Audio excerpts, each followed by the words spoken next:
کو پتا ہے قومی اسمبلی کے ڈپٹی اسپیکر کی کیا ویلیو ہوتی ہے؟ میں بتاتا ہوں. یہ وہ منصب ہوتا ہے جس کے ایک دستخط سے ایوان کی فضا بدل سکتی ہے، جس کی کرسی سے بولے گئے الفاظ قانون کا رخ موڑ دیتے ہیں، جس کے پاس یہ اختیار ہوتا ہے کہ وہ رولنگ دیتا ہے، اجلاس کی سمت متعین کرتا ہے، قانونی تشریحات میں وزن ڈالتا ہے، حکومت اور اپوزیشن کی لڑائی کو ایک لکیر پر لے کر آتا ہے. یہ وہ عہدہ ہے جس کے حامل اگر چاہیں نا تو طاقت کا کوئی دروازہ کھٹکھٹانے کی ضرورت ہی نہیں پڑتی ہے، دروازے خود بخود کھلتے چلے جاتے ہیں. سفارش، امارات، protocol, international travel, luxury life, سب کچھ ان کے ہاتھ میں ہوتا ہے، ان کی دسترس میں ہوتا ہے. اگر ایسا شخص چاہے تو وہ کیا کچھ نہیں کر سکتا. اگر وہ چاہے تو عمر بھر کے لیے سیاسی راستے ہموار کر سکتا ہے، بڑے بڑے بزنس گروپس کے ساتھ وہ سلیپنگ پارٹنرشپ کر سکتا ہے، کسی کو پتہ بھی نہ چلے. پلاٹس لے سکتا ہے، فیکٹریز لے سکتا ہے، بیرون ملک دعوتیں اس کے قدم چوم سکتی ہیں. دنیا کی ہر ایمبیسی کے دروازے اس کے لیے خود بخود کھل سکتے ہیں، کوئی مسئلہ نہیں ہے.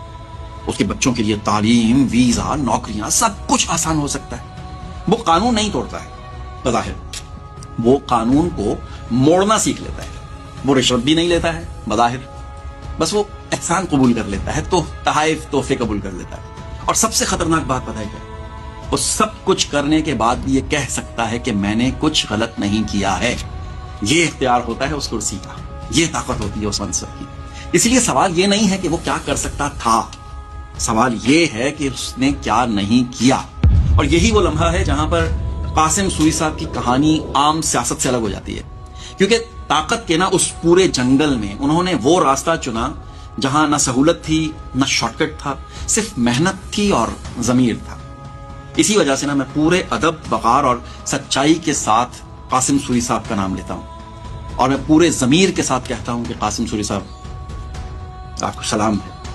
میرا تعلق کسی سیاست سے نہیں ہے، پر آپ کو سلام.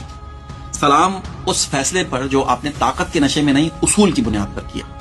سلام اس سفر پر جس میں آپ نے عہدہ چھوڑا مگر خودداری نہیں چھوڑی.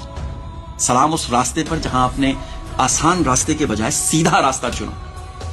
اور یہ کوئی معمولی بات نہیں ہے کہ ایک شخص جس کے لیے ملک کے اندر آسائشیں موجود تھیں، وہ ملک سے باہر جا کر کوئی تخت نہیں، کوئی پروٹوکول نہیں، کوئی سرکاری جھنڈا نہیں، اپنی محنت سے روزی کما رہا ہے، چاہے وہ اوبر کر رہا ہو یا ٹیکسی کر رہا ہو یا کوئی اور محنت.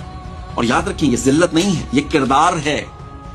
ایک اور بات یاد رکھیں کہ ذلت یہ نہیں ہوتی ہے کہ انسان محنت کرے، ذلت یہ ہے کہ انسان عہدے کے بعد بھی ناجائز سہارے ڈھونڈے.